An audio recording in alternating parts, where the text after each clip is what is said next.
Hello everyone, welcome back to my channel. I'm Bill. We are in the Horror Adventures rulebook today. We're continuing the War Magic series where we look at spells for, in this episode it's going to be divine magic, so it's clerics and druids.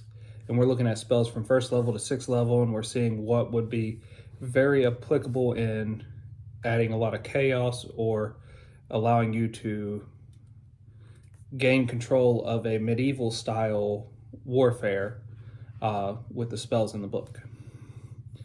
So we're going to look through here, see what spells you get as a cleric from 1st to 6th level, see if there's any creative ways to use those spells that come to mind as I'm reading them.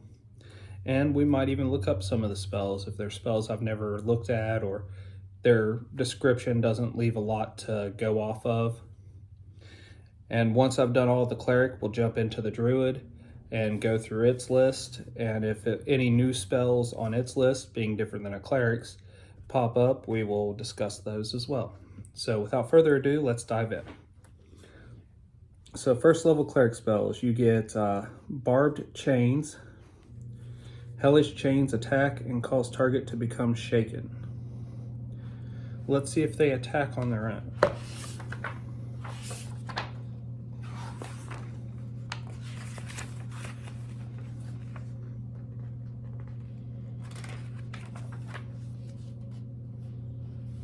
Range is close.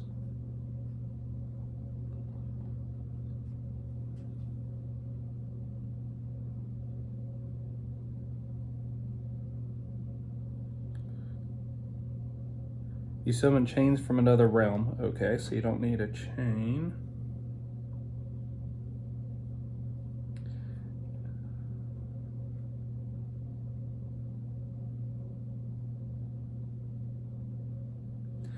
A creature attacked by them has to make a will save or be shaken for 1d4 rounds.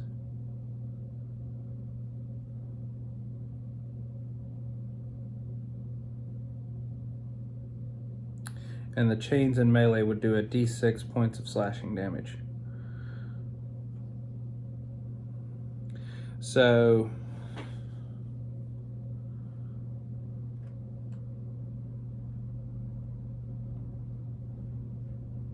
it strikes at target within the spell's range. So the spell's range is 25 feet plus 5 feet per level, so 30 feet if you're putting this on items. Imagine dropping that on a bunch of one-use items to just toss in the middle of your opposing army. And then chains just pop up out of the ground and start tripping people, attacking them for damage, so on and so forth for the duration of the spell. And in that case, it'd be a minute. So for 10 rounds, they'd have that to deal with in addition to your army slowly moving forward and putting pressure on them.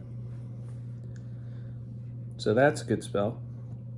Grasping Corpse, that we discussed that in the Arcane video. That's a good one.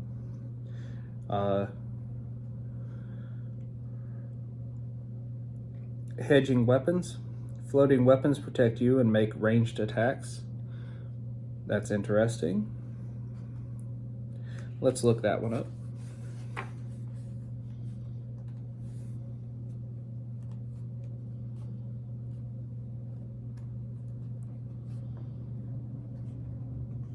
Lasts 1 minute per level.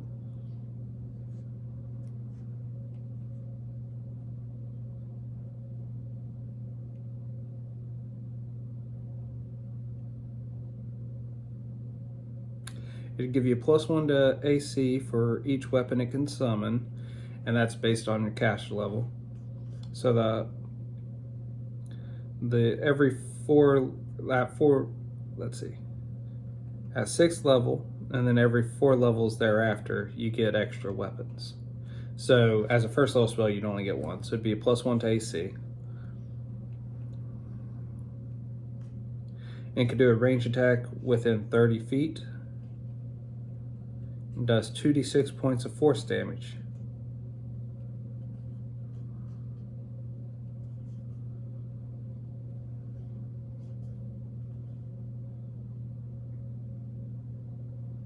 But once it's thrown, it's used up. But 2d6 points of damage is a lot of damage. Imagine giving that as a bunch of one-use items to your military in the front rows. They cast that, and then their AC boosts up for a minute, 10 rounds. Or, on their choosing, whether they just use the AC for a couple of exchanges, try to target out the other enemy force. If they see someone that's more of a threat within 30 feet of them, they can command the thing to go attack it, make a ranged attack. If successful, it does 2d6 points of damage. Either way, it's used up at that point.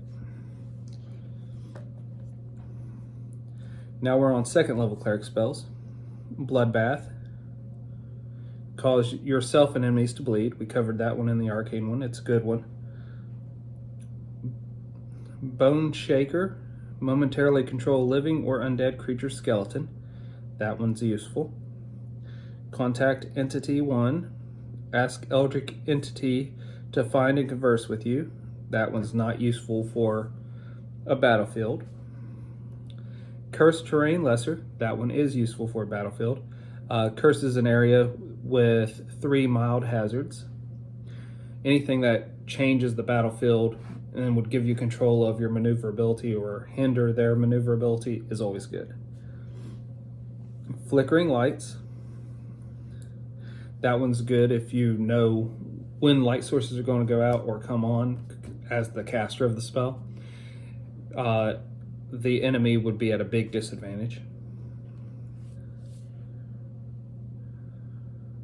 Sense Fear. Perceive nearby creatures that are experiencing fear.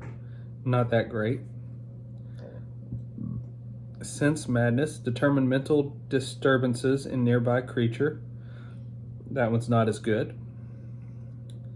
Stave Off Corruption. Protect against a corruption's progression. For a big battlefield, that one's not going to be that good. Third level cleric spells. Appearance of Life. Undead appear to be live. That'd be great if you were infiltrating like a city or something to have a battle in. You could have these corpses marching through that are your guards. With this on them, nobody's going to know unless they're detecting undead that they are undead.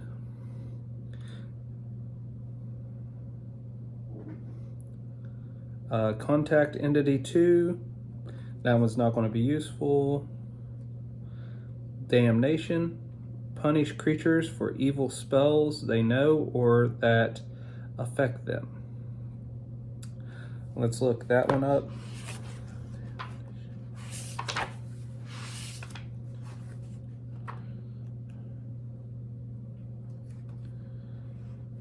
"30-foot radius, will for half. Each creature in the spell's area takes 1d8 points of damage per spell level, determined by the most powerful effect with the evil descriptor, either affecting the creature or in its spell repertoire. The caster who prepares spells takes this damage based on the highest level evil spell he prepared that day, even if it had already been cast.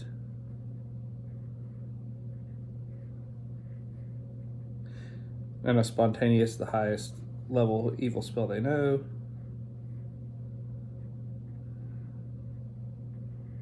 So if you get amongst a bunch of evil spellcasters that the enemy's using for their arcane defenses or attacks, or even their divine defenses and attacks, you could cast Damnation on them, and then they take a d8 damage per spell level that they had prepared that has the evil descriptor.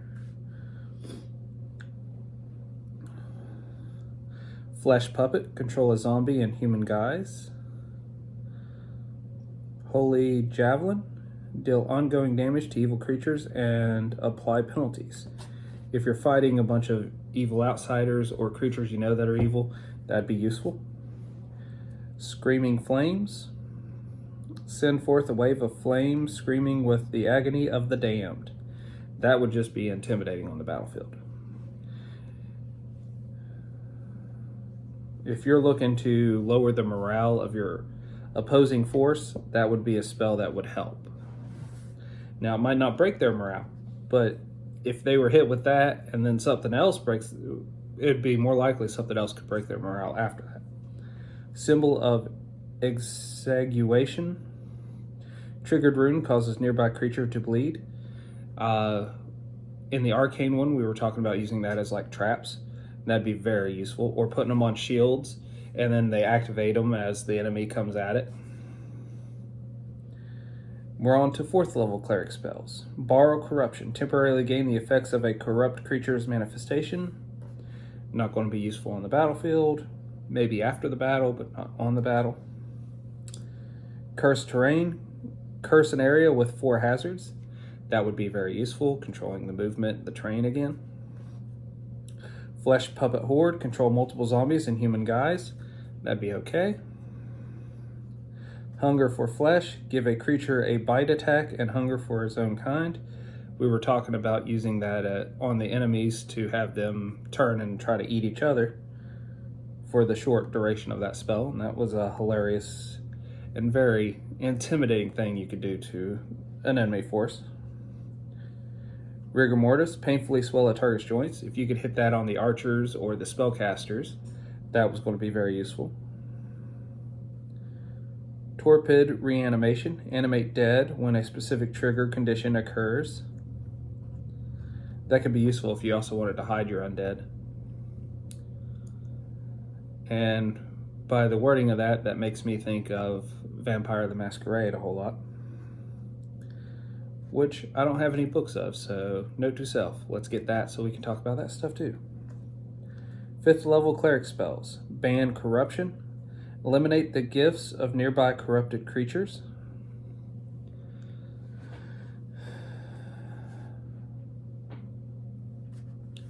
Blood Ties. When a target is harmed, so is the target's relative. Interesting. That might be good for an assassination. Let's look that one up.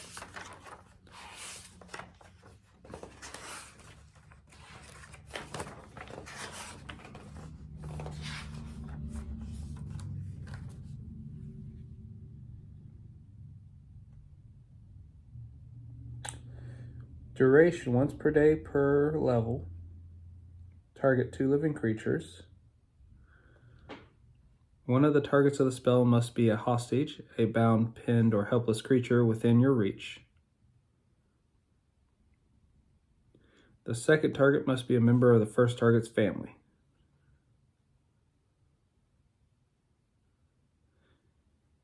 If neither creature successfully saves against the spell, the second target also takes any damage conferred to the hostage, provided both are still alive, to a maximum of 10 points of damage per caster level per day.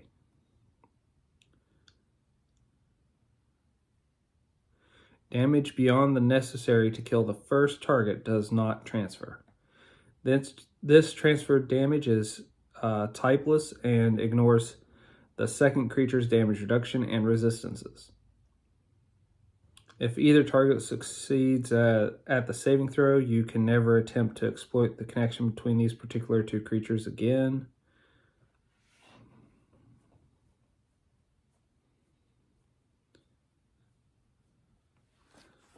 So that could be useful. It wouldn't be great, but if you wanted to use it to attempt an assassination or to attempt to really put some pain into someone of power by capturing their offspring and torturing them, or their siblings, that'd be a way to do it. Carnal House. Create an area of semi-real gore. That was good for intimidation, besides of its regular effects. Compelling Rant. This was good for distraction on the battlefield as well.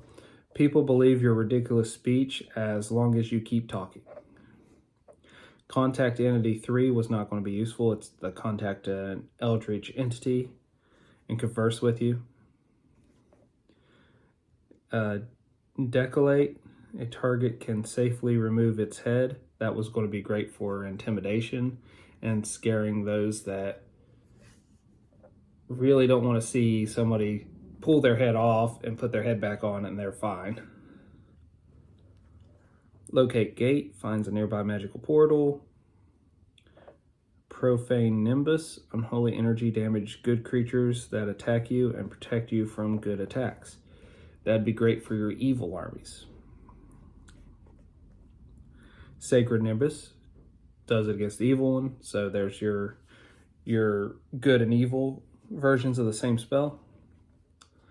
Slough off a target's skin. Really good to add that horror and intimidation. Vile Dog Transformation transforms ordinary dogs into fiendish minions. Very useful, especially since they wouldn't expect to be fighting it. 6th level cleric spells. Alleviate Corruption. Not going to be very useful. Cruel Jaunt. Since creatures suffering from fear, then teleport close to them. That could be very useful.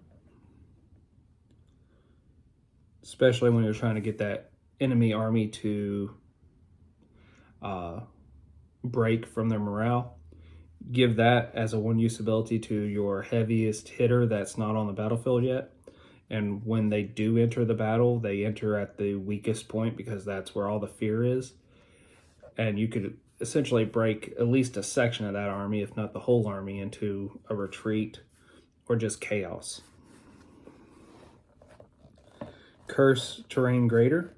Of course, with 6 dangerous hazards, it'd be very useful. Flesh Wall. Create a wall of zombies. That also would be very useful, because a wall would allow you to control your flow of your enemy forces. Wither Limb makes one of the target's limbs useless. Put that on a bunch of one-use items that you can then hit the archers with, hit the knight on horseback with, so on and so forth. You can really start eliminating their usefulness, their ability to counter you or be useful to their force. Now let's look at the druid side of things. They have Cursed Terrain Lesser. They have Quick Change, which allows them to shapeshift faster. They have Sense Fear. And the 4th level druid spells, so it goes from 2nd to 4th, okay. Borrow Corruption, it's not going to be that useful. Cursed Terrain, of course, is going to be useful. Life Blast, drain life from local vegetation to launch a blast of positive energy. That would be very useful, especially against undead. 5th level druid spells. Blood Ties. When a target is harmed, so is the target's relative. We just discussed that one. Vile Dog Transformation. We discussed that one. Greater Cursed Terrain. We discussed. Green Caress. Slowly transform a creature into an inanimate plant. If you can demonstrate that to the enemy forces before the battle takes place, that can be intimidating. And those are all the divine spells. So we have one more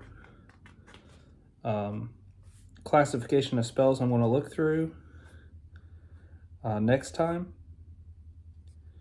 And then we'll be in a different book. So until we all game again, guys.